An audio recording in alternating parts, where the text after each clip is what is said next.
Good morning children, I hope class 9th children are watching this video and I hope you must be keeping well. Last day we had done of R.S. Agrawal one exercise 2A and today we are going to see, I hope you must have completed, today we are going to see exercise 2.1 from NCERT. So, I hope those who have done from R.S. Agrawal, they will not be having a single problem in solving exercise 2.1 and many of you might have completed also. So, those who have completed, be with your notebook so that you can check that is correct or not what you have made, and those who have not done, be with your book and notebook and pencil and everything, so that together you can complete, because very easy questions are there, only explanation I will make, I will not solve, just you watch and together you try to complete exam. So, let us start.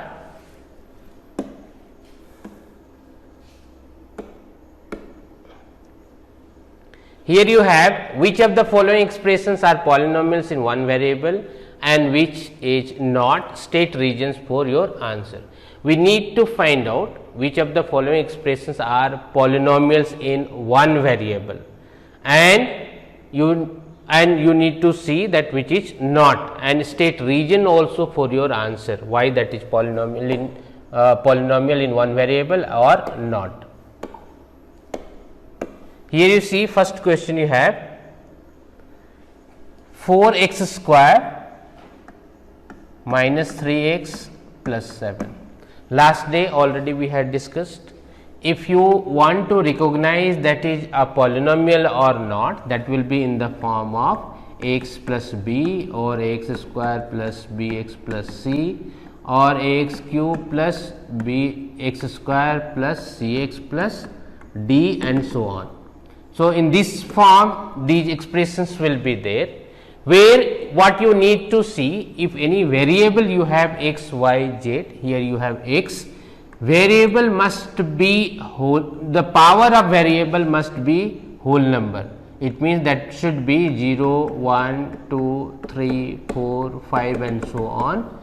It must not be negative integers minus 1, minus 2, minus 3, minus 4 and so on. So, here you see these x to the power, what exponents you have of variables, either x, y, z, any, that must be whole number. Whole number means that must not be fractional number like 1 by 2, 1 by 3, 1 by 5, those numbers must not be there, that must be whole number 0, 1, 2, 3, 4, 5, and that must not be negative also.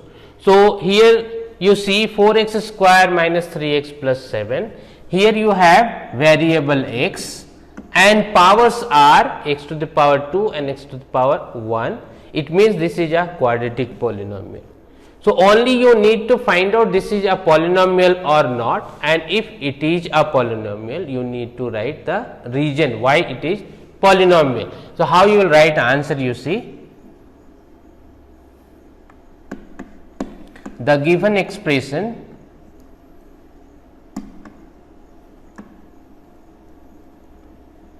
four x square minus 3x plus 7 is a polynomial since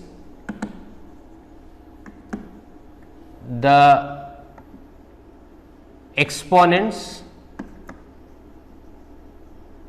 of variable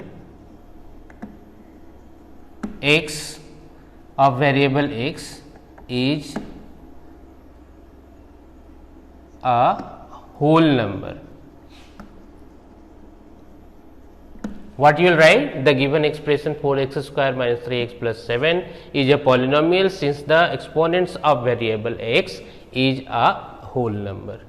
And if suppose if any term you have, any expression you have that is not a polynomial, what you will write? The given expression that is not a polynomial since the exponents of variable is either negative or simply you can write not a whole number. In this way answer is required to be written.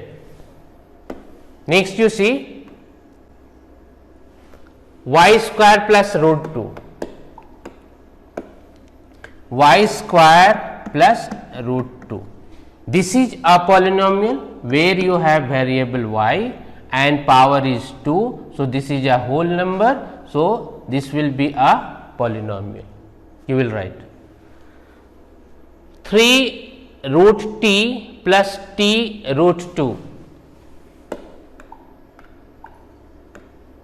Here you have 3 root under t plus t root 2. Here you have variable t and power of t is 1 by 2. It is not a whole number and that is why this is not a polynomial.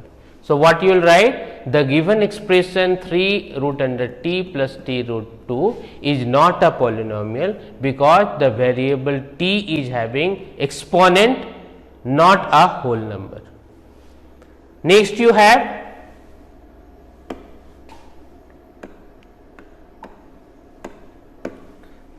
y plus 2 by y. Here you see this can be written as y plus 2 y to the power minus 1. So, again this is not a whole number, negative integer you have in power and that is why this is not a polynomial. Next you have x to the power 10 plus y to the power 3 plus t to the power 50 is not a polynomial of one variable, because here you have variable x, y and t, 3 variables you have, one variable you do not have and that is why this is not a polynomial having one variable.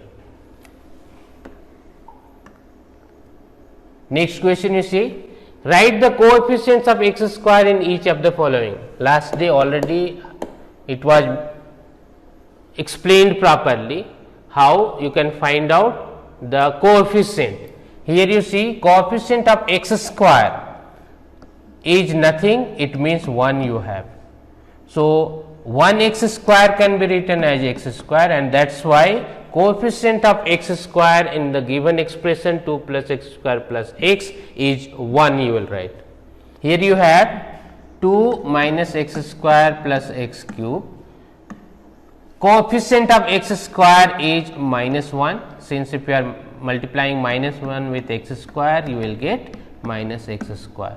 So, coefficient of x square in this expression will be minus 1. Next you have pi by 2 x square plus x. So, coefficient of x square is pi by 2. Next you have root 2 x minus 1. So, x square term you do not have and that is why this can be written as 0 x square. So, coefficient of x square will be coefficient of x square in this given expression is 0. This you will write. Next question you have, give one example each of a binomial of degree 35. Binomial you need to write down and of degree 35. So, your variable may be any x, y, z, any you write. So, suppose x to the power 35 degree should be 35 and since you need to write binomial, so any constant term can be added or subtracted. So, plus 1 plus 5 plus 6 plus 10, any constant term you can write or even with minus also you can write. So, suppose I have written plus 5. So, x to the power 35 plus 5 is a binomial of degree 35 and monomial of degree 100 you have. So, monomial you need to write down. So, again any variable may be, suppose y to the power 100 and this will be your answer. Z to the power 100, x to the power 100, anything you can write, that should be monomial. Next question you have, write the degree of each of the following polynomials. You need to write down the degree of the given polynomials. Here you see maximum degree you have 3. So, degree of the given polynomial is 3. Here degree of the polynomial is 2 and here you have degree of the polynomial 1 and here you have 0, because no variable term is there, that is why the degree of the polynomial will be 0. Classify the following as linear, quadratic and cubic polynomial. Here you see, this is quadratic polynomial since degree is 2, this you can write quadratic polynomial, this is cubic polynomial since degree is 3, here quadratic polynomial since degree is 2, here linear polynomial since degree is 1, here you have again linear polynomial, degree is 1, this is quadratic polynomial since degree is 2, and this is cubic polynomial since degree is 3. So, up to here I think you have understood, and I hope you must have completed this exercise, and those who have not completed, just now they will complete. And next day we will discuss next topic, zeros of a polynomial and next things. So, till then, thank you.